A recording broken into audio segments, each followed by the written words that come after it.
Oke, Assalamualaikum warahmatullahi wabarakatuh. Yang terhormat Bapak Kurniadi Mobala, selaku dosen mata kuliah dari metodologi penelitian.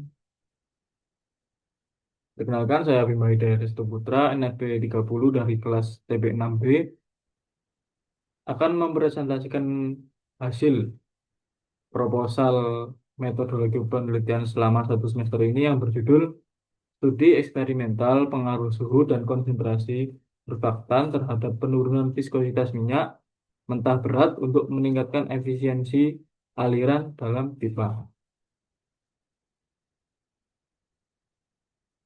Untuk selanjutnya ada topik pembahasan, ada latar belakang, yang kedua rumusan masalah, tujuan dan batasan masalah, ketiga ada studi literatur, keempat ada tantangan dan permasalahan pada penelitian sebelumnya, kelima ada metodologi penelitian, dan terakhir enam jadwal penelitian. Oke, selanjutnya ada latar belakang. Minyak mentah berat atau heavy crude oil merupakan salah satu jenis sumber daya energi yang semakin banyak dieksplorasi untuk memenuhi kebutuhan energi dunia. Minyak berat umumnya memiliki densitas tinggi, kandungan aspalten dan wax yang signifikan, serta viskositas yang sangat tinggi.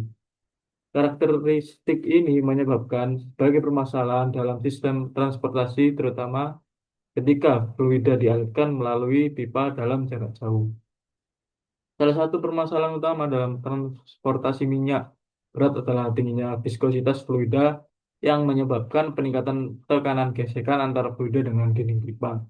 Peningkatan tekanan gesekan tersebut secara langsung mempengaruhi kebutuhan energi pompa yang dibutuhkan untuk menjaga kontinuitas aliran. Semakin tinggi viskositas minyak, semakin besar energi yang dibutuhkan untuk mendorong fluida melalui sistem perpipaan. Berdasarkan topik permasalahan tersebut, tingginya viskositas pada minyak berat merupakan permasalahan utama dalam sistem transportasi minyak bumi yang berdampak langsung terhadap peningkatan tekanan gesekan dan kebutuhan energi pompa. Oleh karena itu, penelitian lebih lanjut mengenai efektivitas surfaktan alami dalam menurunkan viskositas minyak berat menjadi penting untuk dilakukan. Saya ada rumusan masalah. Permasalahan yang menjadi fokus dalam penelitian ini dapat dirumuskan ada empat. Satu, bagaimana karakteristik viskositas tinggi pada minyak berat memengaruhi performa sistem transportasi, khususnya terhadap peningkatan tekanan gesekan dan kebutuhan energi pompa. Dua, bagaimana mekanisme terbentuknya viskositas tinggi pada minyak berat, khususnya akibat interaksi molekul seperti agregasi aspalten dan kristalisasi wax. Yang ketiga ada apa saja metode yang telah dikembangkan dalam literatur untuk menurunkan viskositas minyak berat dan sejauh mana efektivitas masing-masing metode tersebut.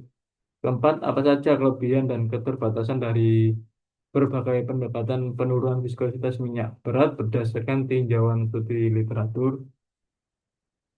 Untuk tujuan penelitian ini ada empat.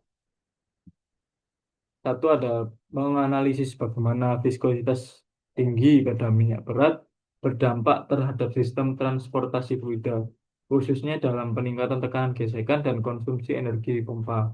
Dua, menjelaskan mekanisme pembentukan viskositas tinggi pada minyak berat berdasarkan interaksi antar molekul seperti aspalten dan wax, serta pengaruhnya terhadap sifat aliran fluida.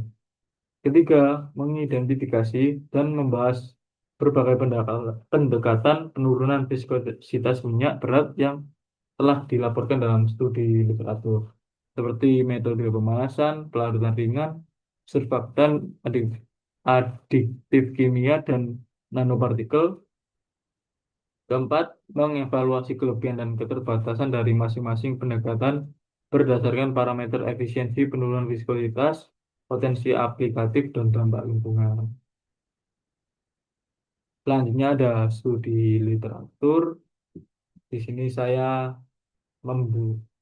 menemukan jurnal, ada satu, dua, tiga, empat, lima, enam, tujuh jurnal, dan saya menggunakan metode berdasarkan dari lama waktu jurnal tersebut terbit.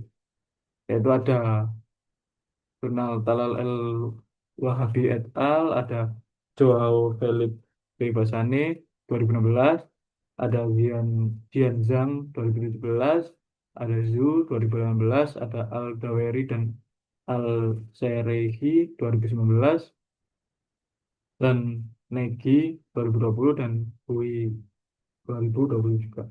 Sini di sebelah kanan ada dua tabel, itu kesimpulan dari beberapa studi literatur. Saya ambil dua di paling lama sama yang di paling dekat ini. Yaitu ada author, ada metode, ada input, output, dan kesimpulan. Untuk yang 2015 Talal Al-Wahibi itu menggunakan metode eksperimen laboratorium dengan input kandungan air 20 sampai 50 Wt%, ada share rate 27 sampai 2700, ada temperatur 20 sampai 70 derajat Celcius, partikel padat 0,0 sampai 0,2 Wt%. Untuk outputnya ada tiga, viskositas emulsi MPa kali second. Yang kedua ada presentasi penurunan viskositas, yang ketiga ada stabilisasi emulsi. Dengan kesimpulan ada 5 ya. Yang pertama, viskositas minyak mentah turun signifikan melalui emulsifikasi dengan surfaktan triton X100. Dua, ada PR maksimum tercapai pada 50% air. Ketiga, ada fase dominan memengaruhi perilaku viskositas. Keempat, PR menurun saat temperatur atau partikel padat meningkat. Yang kelima, emulsi oil in water lebih stabil dan menunjukkan VR lebih tinggi. Itu yang berikutnya ada Hui yang terbit tahun 2020. Untuk metodenya sama, melalui eksperimental.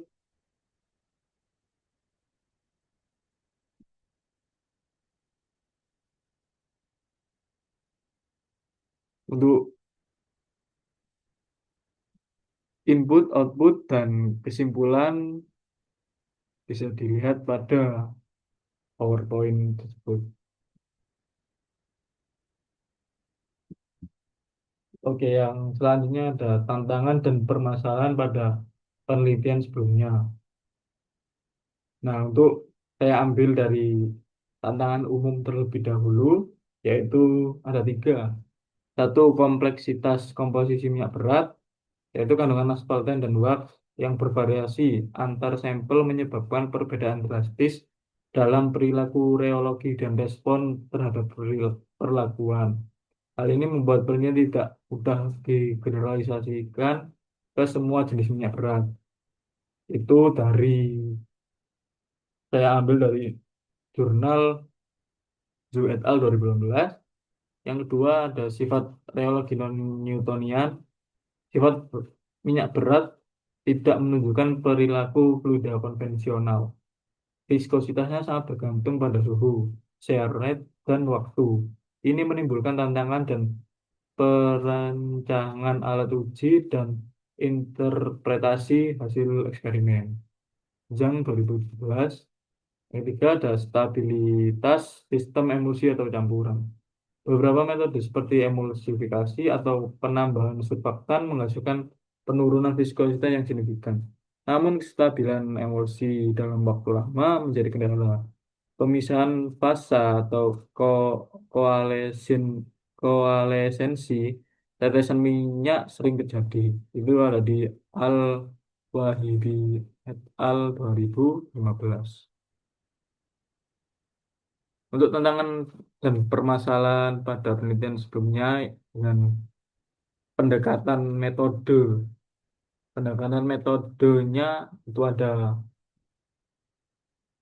Ini ada pemanasan, yaitu membutuhkan konsumsi energi tinggi dan meningkatkan jejak karbon tidak praktis untuk sistem perpipaan jarak jauh. Saya ambil dari Bassani et al. 2016. Pelarut ringan, diesel, penggunaan melebihi batas optimal tidak memberikan efisiensi tambahan dan justru meningkatkan biaya operasional. Zhang et al. 2017.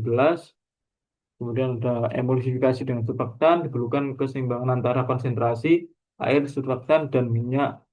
Fase kontinu memengaruhi stabilitas. Dari Al Wahibi et al. 2015.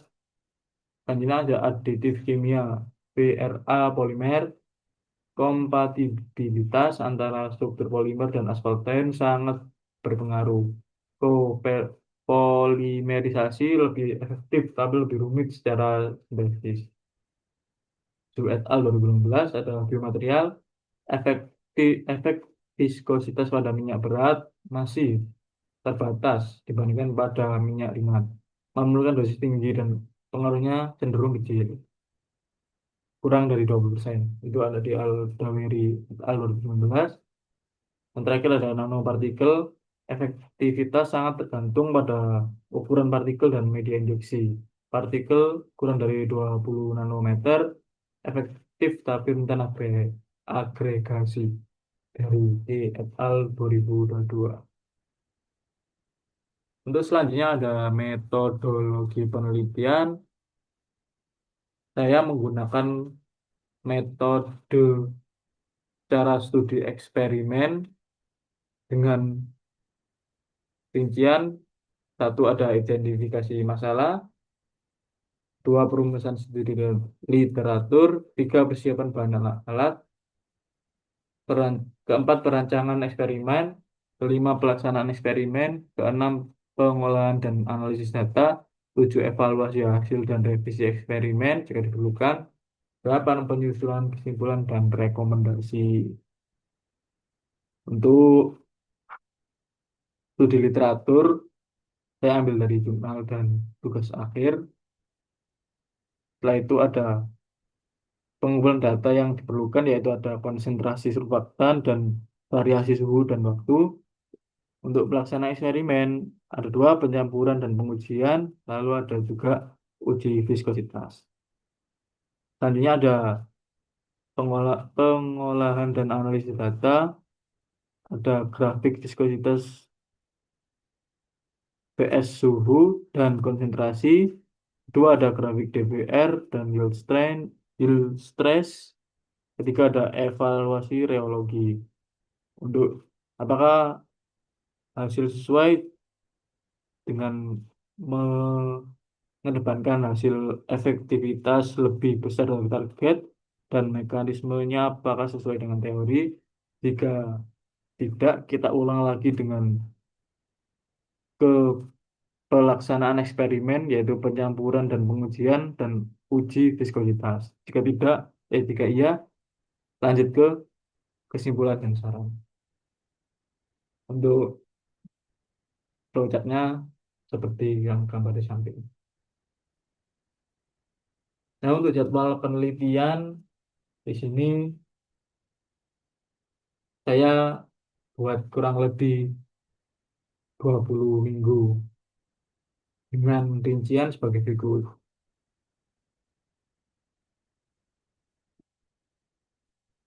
Nah, itu saja yang bisa saya sampaikan. Kurang lebihnya mohon maaf. Jazakumullah khairan katsiran. Wassalamualaikum warahmatullahi wabarakatuh.